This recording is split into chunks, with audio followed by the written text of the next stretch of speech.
Hey, it is Penny here, and I am curious today. Are you sometimes feeling as though you are swimming upstream? Whether it's in business or in life, do you just sometimes feel like life is working against you? And do you find yourself wondering what life would be like if fate was working for you? If you're struggling to reach your goals or your dreams and you don't know just where to start to begin to make things happen in your life, I want you to continue listening because I'm going to tell you exactly where to start. You have come to the place where you can learn to harness the power of intention, to create subconscious beliefs that serve you, and to gain insights that allow you to create a life, personally and professionally, that you desire. This is the place where you leverage your subconscious mind and design your destiny. Join me now, your host, Penny Chason. Now, if you don't know me, this is your first time listening. My name is Penny. I'm a board-certified hypnotist, and I am now a CEO of a very successful international hypnosis practice. This did not happen for me overnight. It took a little bit of work on my part, and I'm here to share with you what I've learned, what I have put into practice in my life, that I was able to walk away from a six-figure anesthesia job and right into a multi-six-figure hypnosis practice. So the first thing I want to talk to you about is your dreams. What are your dreams? Do you think of dreams as something that's far-fetched, something that's not meant for you, but it's a nice to fantasize about type of situation? Or do you think of your dreams as something that you can take action toward? Do you think of your dreams as something as realistic? I have a realistic dream. Or, again, circling back to the first statement, my dreams are unrealistic.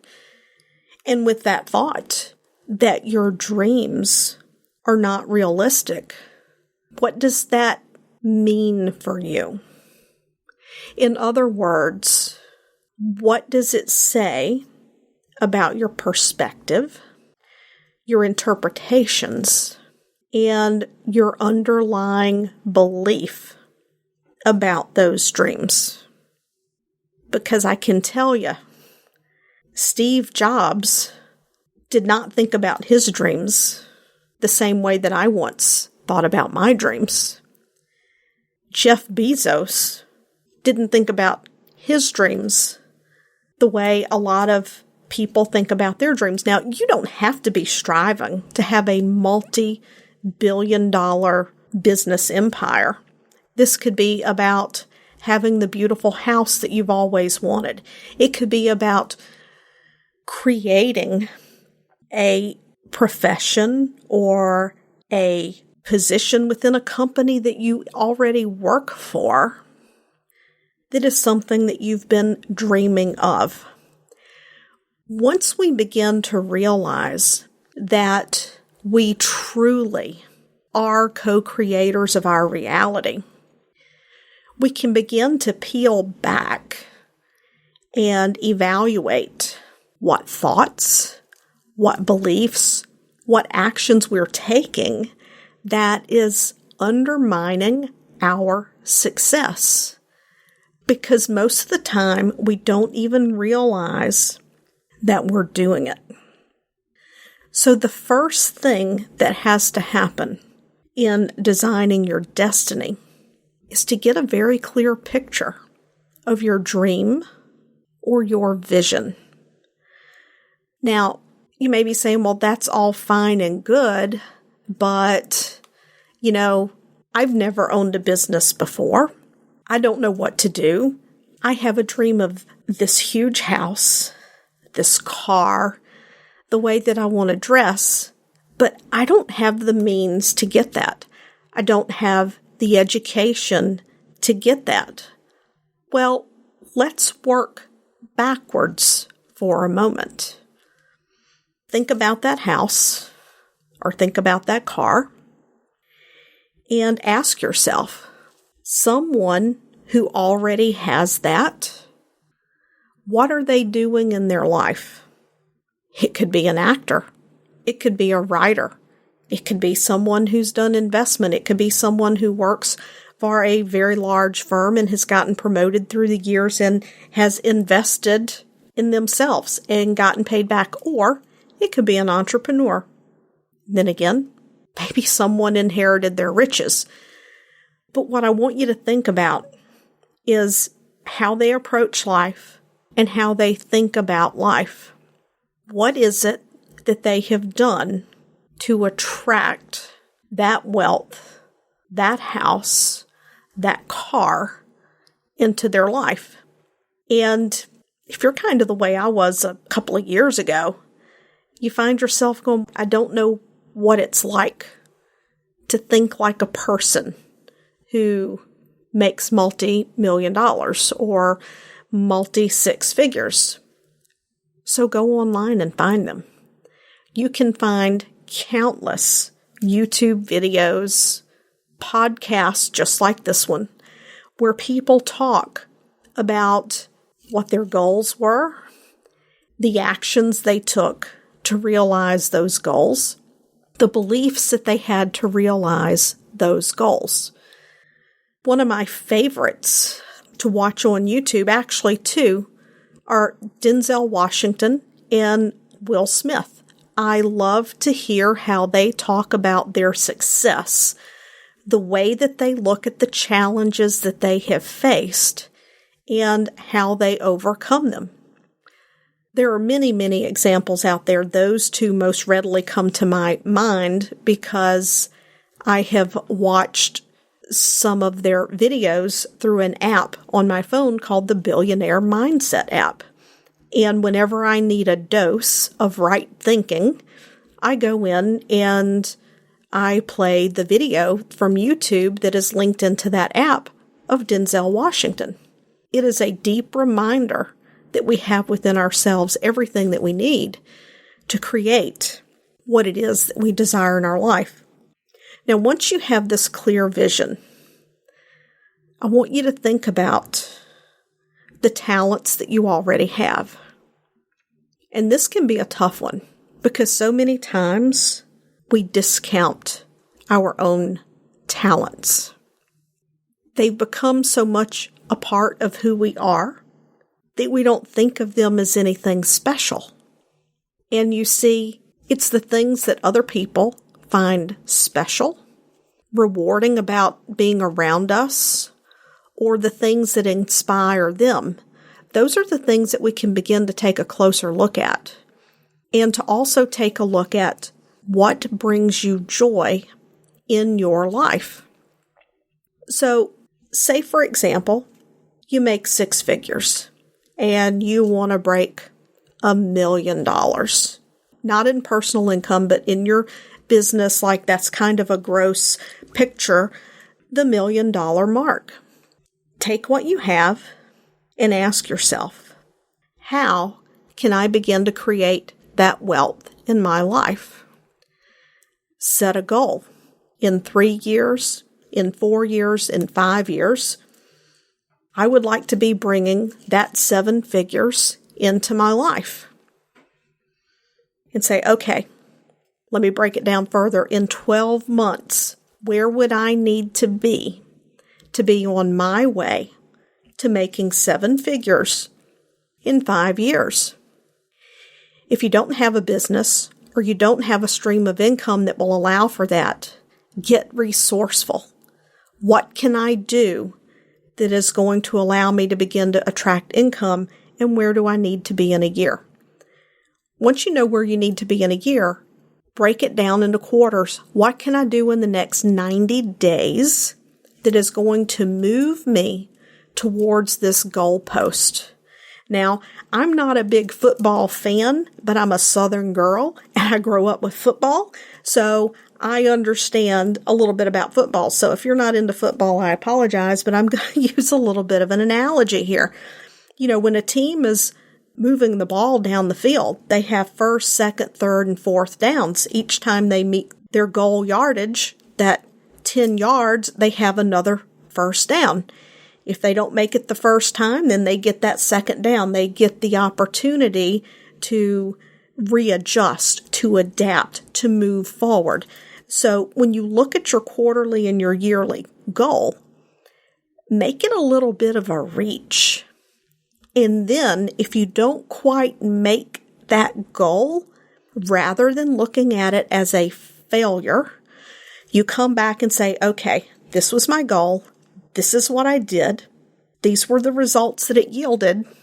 What can I do in the next 90 days to adapt and adjust to hit that first down? And that is the way that you move forward. If you always set realistic goals, you will get realistic results. If your dream is a big dream, you're not going to get there with realistic goals. You have to push yourself to think beyond. I'm not saying push yourself with hard work. I do not believe that hard work equals money. That is a lesson I have learned in the last 2 years. Hard work does not equal money. To quote my mentor, Jim Fortin, if hard work yielded money, then there would be a lot of millionaires in the world, because I personally, as Jim also mentions, knows a lot of people who put in a lot of hard hours and a lot of hard work, and they don't have money. So you just continue to keep your eye on your bigger vision. And then you break that vision down into smaller pieces. And once you know what that 90-day goal is, ask yourself, who do I have to be to make that 90-day goal? Do I have to be someone who's committed? Do I need to be resourceful? In other words, is there a lot that I don't know that I need to know? Then be someone who's resourceful. What does someone who's resourceful do? They seek out information. They seek out teachers. They seek out mentors. They research what similar businesses have done and taken a look at what feels good to them and what doesn't feel good to them and what they would like to aspire to be or to do. When I initially reopened my hypnosis practice, I knew that in order to create the level of income that I wanted to generate into my life, to maintain the lifestyle that I had as an anesthetist, that I could not stay local. I became very aware that I had to go online, I had to go virtual. And my initial step into that foray, I thought, you know what? I will create an advanced certification for hypnotists in a very unique niche specialty. And, this is an area that there's a lot of need. People will want to take this virtual course online. They'll want to get the certificate saying, you know what, I got educated in this specific problem so that I can help people overcome it. And what I found was, I did not like it. I loved creating the course. I loved working with people, but launches are not for me. Fretting over Facebook ads, ad spending, trying to get the languaging right, because every other week Facebook is jerking the rug out from under your feet with all of the advanced artificial intelligence technology that they have scanning ads. There's not a person involved. It just wasn't worth it to me. It simply was not worth it. It didn't feel good. It didn't feel right. And it did not motivate me. So as you do your deeper look, if you have not yet started a business, or if you're thinking about shifting gears and changing careers, professions altogether, make sure you find something that feels good to you. And we will talk about this more in a later episode because it most definitely deserves its own time. But if you're ready to get fate to work for you, it is time for you to get clear on your vision. As I started this episode, I actually took a look in the dictionary at the definition of destiny, because destiny means a little something different for everyone. Looking back into the old French, destiny was basically considered a predetermined fate beyond our control. But if you go back to the Latin and you look at one of the definitions for the Latin, it talks about destiny being that to which any person or thing is destined, a condition that is foreordained by the divine or by human will. So your destiny is within your power. You can co-create your destiny. You just first have to know exactly what it is that you want and stay laser focused on that vision. Now, with that clarity of vision in mind, what I would like for you to do right now, while it's clear in your mind, is to head right on over to iTunes and please leave a positive review for the podcast on iTunes, because what we send out into this universe, we receive. And I am hoping that you are sending out the same goodwill that I wish for you through the information that I provide you in this podcast. Until next time, thanks for tuning in today. I would love it if you would head over to iTunes and leave a positive review about how this episode has helped you to improve your life. When you leave a positive review, it helps us to reach even more people, helping them to change their lives, and that positive energy and vibration of sharing comes back to you as we spread the message of how you can use the power of intention, creating stronger subconscious beliefs, and raising our vibration to create the life that we desire, the one that we're here to truly live so that we can fulfill our purpose in life. Once again, thanks for tuning in, and I'll see you next time.